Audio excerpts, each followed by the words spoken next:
শুনে নাই। আমি চ্যালেঞ্জ করে বলি, বাংলাদেশে আনসারুল্লাহ বাংলা টিম নামে কোন দল নাই। এটা শেখ হাসিনার তৈরি করা। আপনারা জানেন, সূরা কসাসের শুরুতে পড়বেন, কোরআন বলছে ফেরাউন সম্পর্কে আলোচনা। সেখানে বলেছে ফেরাউন কি করত, ওয়াজআলা আহলাহা শিয়া। ফেরাউন তার জাতিকে বিভিন্ন দলে দলে বিভক্ত করত। ইস্তাযইফু তাইফাতাম মিনহুম, তাদের একটা গ্রুপকে সে দুর্বল করে রাখত। শেখ হাসিনা সেই ফেরাউন, এই যুগের ফেরাউন হাসিনা বাংলাদেশের জনগণকে কেউ রাজাকার, কেউ আনসারুল্লাহ, কেউ অমুক তমুক বিভক্ত করে সে তার শাসন পাকা করতে চেয়েছিল। আপনারা জানেন, এই সর্বশেষ যে আন্দোলন, এটা কোন দলের আন্দোলন ছিল না। এটা ছিল বাংলাদেশের ইতিহাসে এমন এক আন্দোলন যেখানে হিন্দু, মুসলিম, বৌদ্ধ, খ্রিস্টান, ছাত্র, মাদ্রাসা ছাত্র, আলিয়া, কওমিয়া, ডানপন্থী, বামপন্থী কোনো ভেদাভেদ ছিল না। সব একাকার হয়ে ময়দানে অবতীর্ণ হয়েছিল। আপনারা জানেন, আমার মনে পড়েছে জেলখানায় বসে যেদিন শুনলাম হাসিনা পালিয়েছে। আলাম তারা কাইফা ফাআলা রাব্বুকা বিআসহাবিল ফিল। আল্লাহ বলছেন, আপনি কি দেখেন নাই হাতি বাহিনীর সাথে আল্লাহ কি আচরণ করেছিলেন? হাতি বাহিনী হাতিরা নামাতে চেয়েছিল, সাজু আযান নামিয়ে দিয়েছিল। আল্লাহ বলছেন, আলাম ইয়াজআল কাইদাহুম ফি তাদলিল। তার এই জঙ্গি খেলার চক্রান্ত আল্লাহ কি ব্যর্থ করে দেন নাই? দিয়েছেন। ওয়া আরসালা আলাইহিম তায়রান আবাবিল। আল্লাহ বলছেন, আব্রাহাকে ধ্বংস করার জন্য ঝাঁকে ঝাঁকে পাখি পাঠিয়ে দিয়েছিলেন। তায়রান মানে পাখি, আবাবিল মানে ঝাঁকে ঝাঁকে। আমার দেশে বলা হয় আবাবিল পাখি। আমি তখন মনে করলাম, এই প্রাইমারি স্কুলের ছাত্র, হাই স্কুলের ছাত্র, নাবালক শিশু পর্যন্ত যখন ময়দানে ঝাঁপিয়ে পড়েছে, এটা আল্লাহ দেওয়া সেই আবাবিল পাখি চলে এসেছে। হাসিনার কোনো ক্ষমতা ছিল না মোকাবেলা করার মতো। আমি ধন্যবাদ জানাই বাংলাদেশের সেনাবাহিনীকে সময় মতো পদক্ষেপ নেওয়ার জন্য, যে তারা কোন দলের আনুগত্য না করে বাংলাদেশের জনগণের পাশে দাঁড়িয়েছিল। আমি বাংলাদেশের পুলিশ ভাইদেরকে বলবো, আপনাদেরকে জোর করে ব্যবহার করেছে আমরা জানি, আপনাদের দোষ না। আমি সেজন্য আজকের এই মাধ্যমে সারা বাংলাদেশের মুসলিম অমুসলিম সমস্ত মানুষকে বলতে চাই, আপনারা কোনো ফাঁদে পা দিবেন না। এখন বড় কঠিন মুহূর্ত চলছে। আপনারা দেখেছেন ভারতের মিডিয়ায় প্রচার হচ্ছে, বাংলাদেশে হিন্দুদের মন্দির জ্বালিয়ে দেওয়া হচ্ছে, হিন্দুর বাড়িঘরে আগুন লাগানো হচ্ছে, এই সমস্ত অপপ্রচার হচ্ছে। খবরদার, আমি আপনাদেরকে কঠোরভাবে বলছি, কোন হিন্দুর উপরে আক্রমণ যেন না হয়, কোন মন্দিরকে আগুন দিতে না পারে, সেজন্য আপনাদেরকে অতন্ত্র প্রহরে পাহাড় দিতে হবে ইনশাআল্লাহ। ভাইয়েরা আমার, আপনারা জানেন আমরা কোন বিশৃঙ্খলা পছন্দ করি না।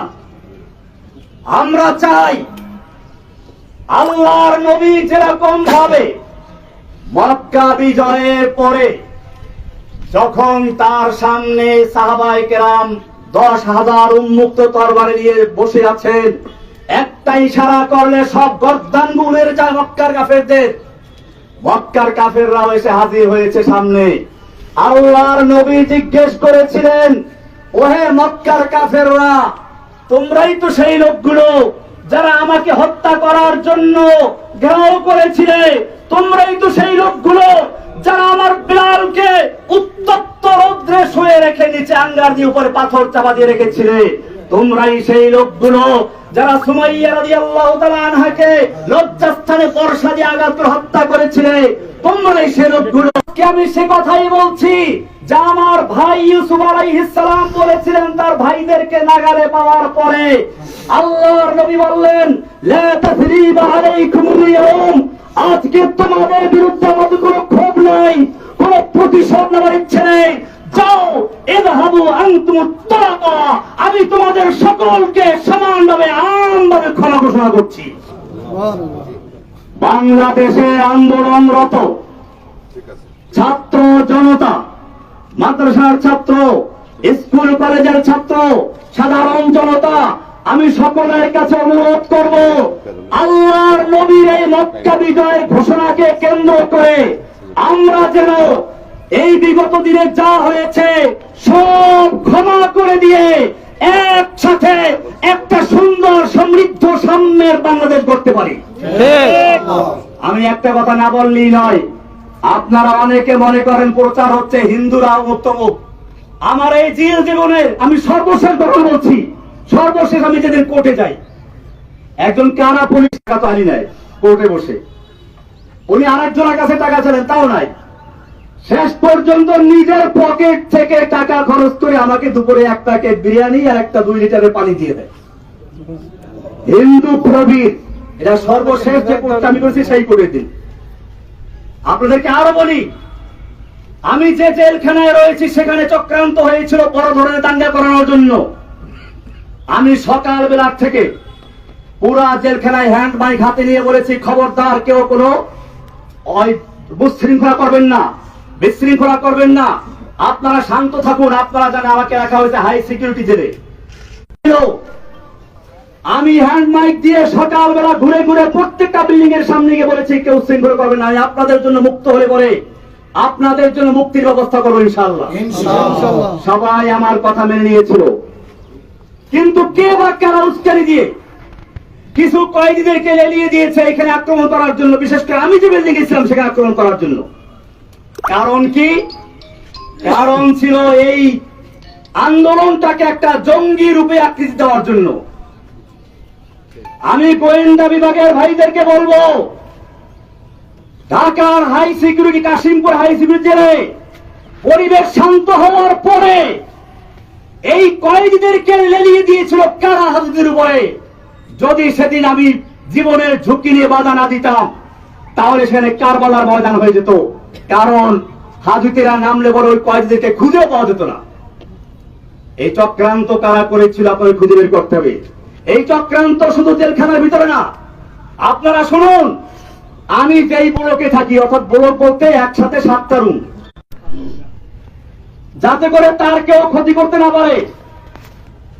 আমার বড় ভাই এখানে আছে, আমি ছোটবেলায় দেখেছি। আমার বড় ভাই আছে এখানে, এদিকে মাস্টার সাহেব দিকে আমি বলি, বড় ভাই হিন্দুদের ঘনিষ্ঠ বন্ধু। আমি দেখেছি ছোটবেলাতে আমাদের পাশের গ্রামের হিন্দু, এই হিন্দুরা ওনার সাথে কি সম্পর্ক আছে, বিপদ আপদে বললে দৌড়ে আসা এই বলিবার কাছে। এইভাবে আমরা পারিবারিক ভাবে, আমি ইন্ডিয়াতে পড়াশোনা করেছি, দেওবন্দের উল্লেখযোগ্য ছাত্র আমি দেওবন্দে পড়াশোনা করেছি। ইন্ডিয়াতে হিন্দুদের বিভিন্ন বাগানে গিয়ে ফল খেতাম। হিন্দু দাদারা আমাকে বলতো, খালো খালো ভাই, যেতে চাই খালো, লেলা নেই, যত চাও খেয়ে নাও, নিতে পারবা না। এরকম আমি সেই সংস্কৃতির শিক্ষাপ্রাপ্ত লোক। আমাকে হাসিনা সরকার তার ব্যক্তিগত আক্রোশের কারণে সারা বাংলাদেশে নয় সারা বিশ্বে আমাকে জঙ্গি বলে চিহ্নিত করে একেবারে প্রচার করেছে।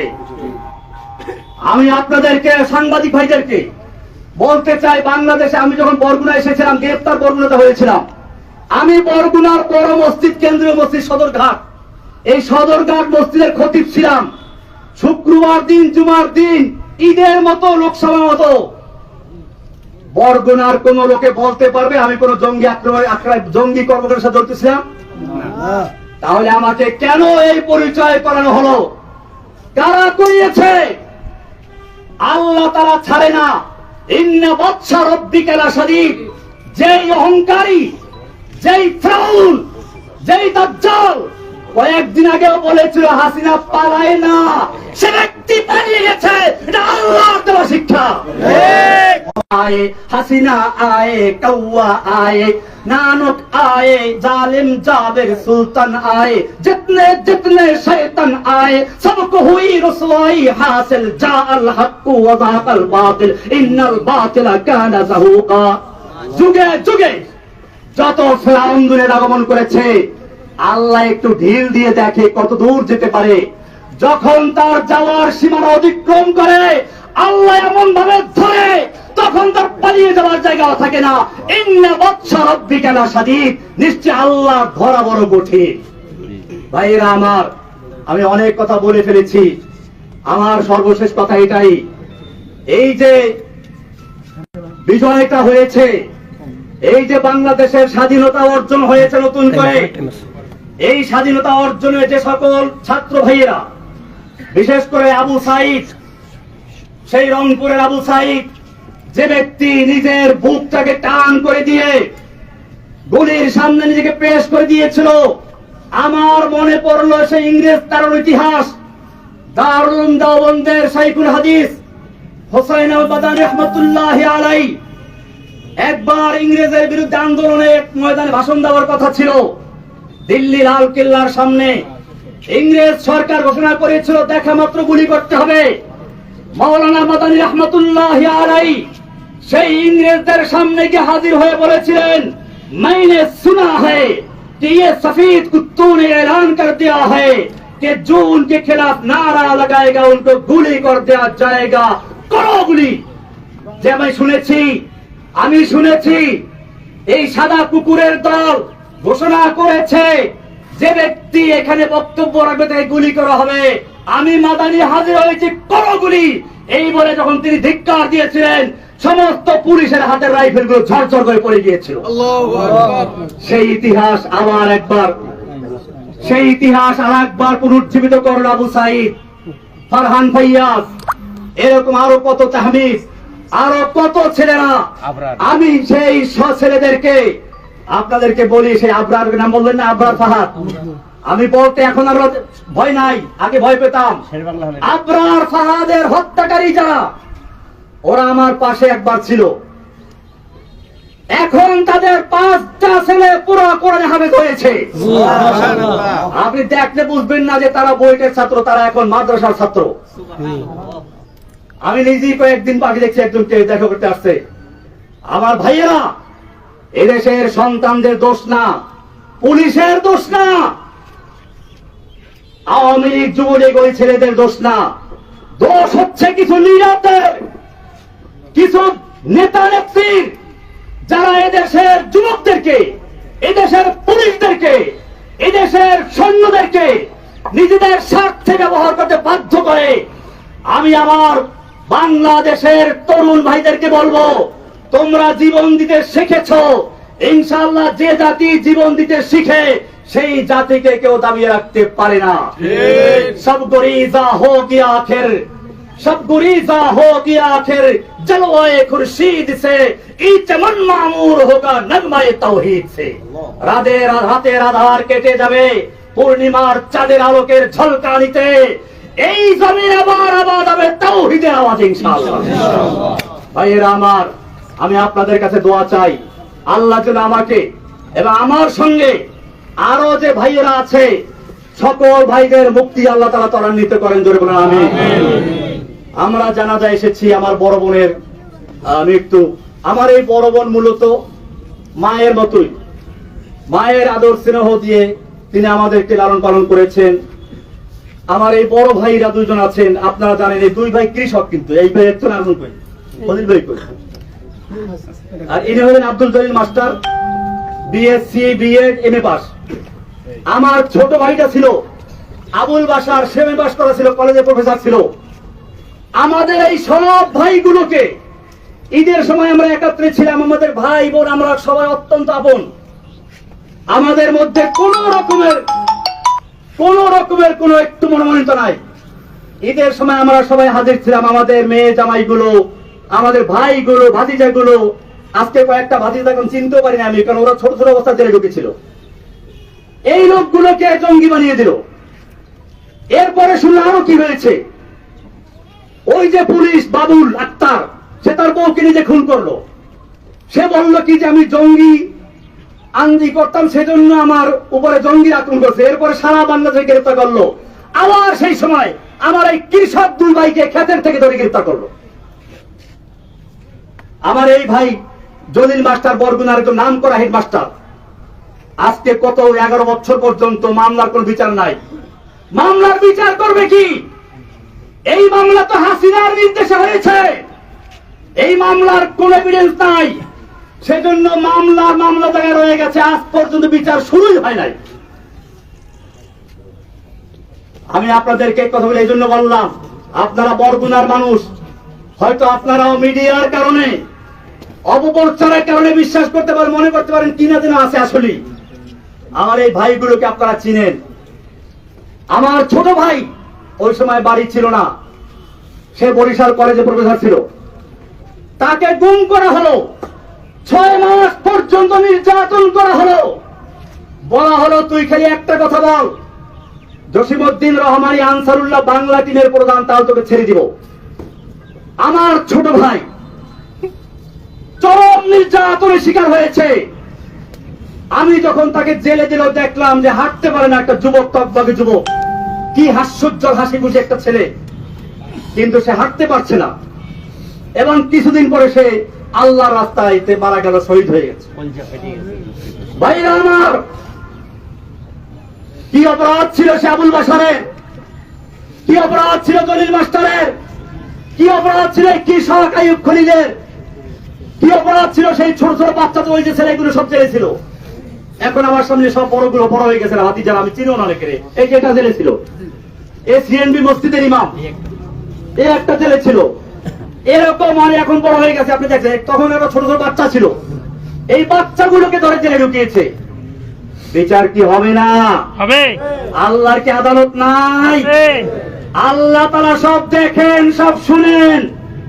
তিনি একটু ঢিল দিয়ে দেখেন, তোমাকে এই দেড় যুগ পর্যন্ত ঢিল দিয়েছিল, এরপরে তোমাকে এমন ধরে ধরেছে, তোমার দরবেশ বাবা দাড়ি কামাইয়া মারতে পারে নাই।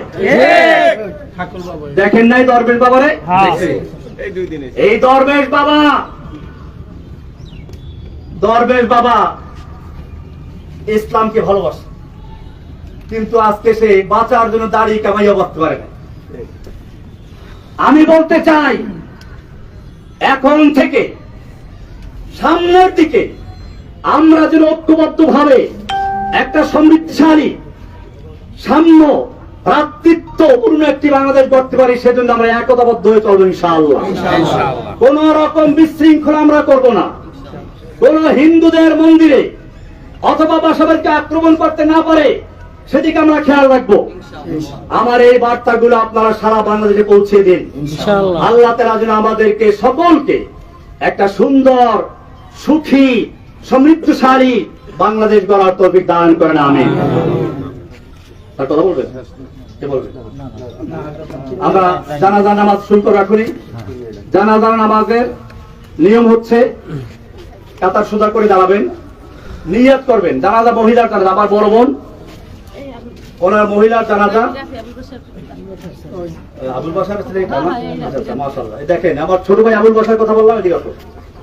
এক বাচ্চা অবস্থা দেখছিলাম, আমাকে বাসার সর্বশেষ বলেছিল যে আমার ছেলেটাকে আপনি দেখে রাখবেন, আলেম হতে পারে জন্য, কিন্তু আমি তাকে আলেম বানাবো আমি নিতেই পারি নাই। আল্লাহ তোমাকে কবুল করুক, আমিন। আল্লাহ তোমার জন্য দোয়া করবেন। আমার ছোট ভাই আবুল বাশার রহমাতুল্লাহ আলাইহি, তার অত্যন্ত আদরের সন্তান, সে আল্লাহর রাস্তায় জীবন দিয়েছে, ছোট্ট বড় থেকে যে তবু বাতিলের সামনে মাথা নত করে নাই। সে প্রমাণ করেছে সালাতের ইতিহাস, বাতিল সে দবনে ওয়ালে নেহি হ্যায় আসমা হাম, সো বার কর চুকা হ্যায় তো ইন্তেহা হামারা। বাতিলের সামনে মাথা নত করতে পারি না। মর্দে মোমিন বাতিল সে হরগিজ খৌফ খা सकता नहीं, सर झुका सकता नहीं, सर कटा सकता है, सर कटा सकता है लेकिन सर झुका सकता नहीं। ভাইয়েরা আমার, আমি কথা বলতে গেলে অনেক কথা নিছিলাম, অনেক কথা, আমি আর কথা বাড়াতে চাই না। জানাজা নামাজ শুরু করতেছি। 4 তাকবীরের সাথে ফরজে কিফায়ার নামাজ এই নামের পেছনে আদায় করছি। এই নিয়াতকে আল্লাহ আপনারা নিয়াত করবেন।